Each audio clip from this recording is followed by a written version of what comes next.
These molten chocolate cakes are a lot simpler than they sound to make, and I'm going to show you how. This is a recipe that I've adopted from Gordon Ramsay. I used to watch a lot of his videos on YouTube or on television, and he used to make this what he called chocolate fondant.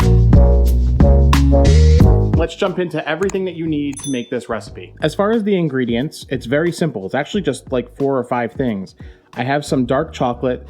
This is 72% dark chocolate in a bowl with some butter, some cocoa powder. That's for dusting the ramekins, which I have a little bit of butter. I'm gonna actually rim those with the butter and then coat them with the cocoa powder. I have some granulated sugar, some all-purpose flour, and in a bowl, I have 1 egg yolk. As far as hardware, using an electric mixer like this makes it a lot easier, but you can also do this with a whisk. And I have a spatula, which is gonna be used for melting my chocolate. And then you gotta make a double boiler. So you see I have this in a metal pan, and I have a hot pan with water right there that I'm gonna actually use to melt that. Now this may seem like a lot of steps. Your work will be rewarded at the end of this, and it actually isn't as hard as it seems. The order of operations is actually very important though. So let's start by melting the butter and the chocolate together over the double boiler. Over a pan of water that has about, I don't know, a centimeter or 2 with very hot water, just place your bowl over the top of that. You don't want the heat too high. I'm actually going to turn it up just a little. You don't want this boiling. You don't want water to come into it, but you do want the surface of the bowl to get warm. And you can see right now that it's actually melting the butter and the chocolate. So you want to keep that moving around. And then after a couple minutes, you'll have a nice little mixture. Just be sure you're mixing the entire time. And as soon as all the solids are done melting, just pull it off the heat and allow that to cool for about 10 minutes while you work on some of the other steps. I do have my oven preheating at 350. That's important.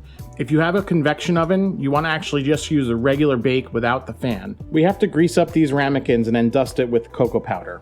I find it's easiest to actually just use a piece of paper towel so you don't get your hands dirty. Your chocolate and butter is melted and cooled. Your ramekins are all set up and ready for the bake. Now we have to start building the batter. The first step is to actually whisk the eggs together. And you're gonna wanna whisk your egg and egg yolk with the sugar until it's nice and frothy, or you can do what I do and use that.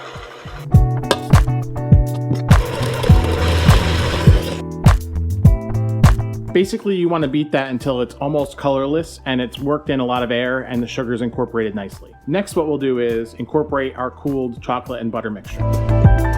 It's important at this point that you don't work out all the air that you put in there, so fold it through nicely. And after you have the chocolate and butter incorporated, then you start putting in your flour. I like to actually use sifted flour, and I'm actually gonna sift right into the bowl in a few stages. The reason why is because that allows more air to get into it. You don't really need to do that. It's just gonna help you get a nice lift on these cakes.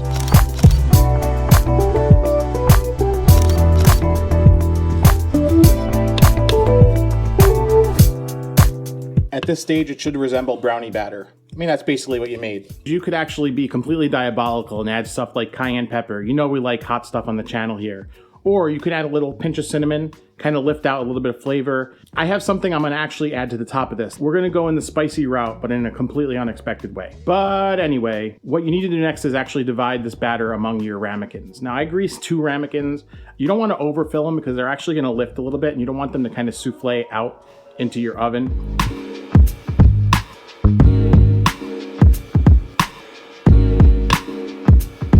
Now these go in your preheated oven, 350 degrees for 12 minutes. It's important while these bake to resist the urge of opening up the oven. Getting them out of the oven can be a little tricky, but here they are in all their glory.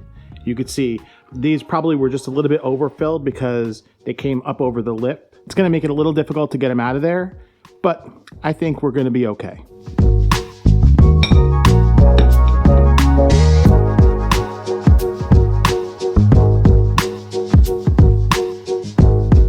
You guys ready for the big moment?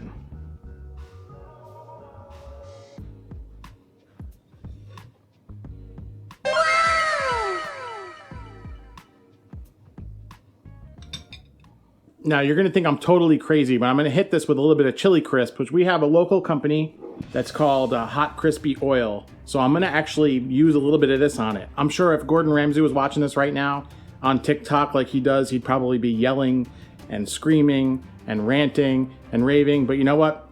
I don't care.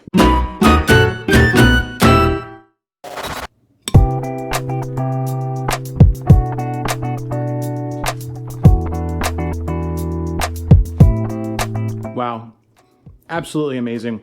So this hot chili crisp wouldn't be so weird if there wasn't shallots in it. It doesn't kill it though, believe it or not. Nice and spicy. I would recommend, instead of doing that and going over the top, if you want something spicy, throw a little bit of cayenne pepper into the batter while you're making it. Again, cinnamon is a perfectly good thing for this. This is just one of the most amazing desserts. The only ingredient that costs you anything is the chocolate, so you can get the nicest chocolate on the planet. Go ahead and make this. Remember to leave a like on this video, comment down below with future suggestions, and I'm gonna leave a link to my playlist of all my recipes right here. And the last time we did dessert was tiramisu, which was a long time ago. So I'm gonna leave that playlist right here. You can check all that out. Have an awesome day. We'll see you in the next one.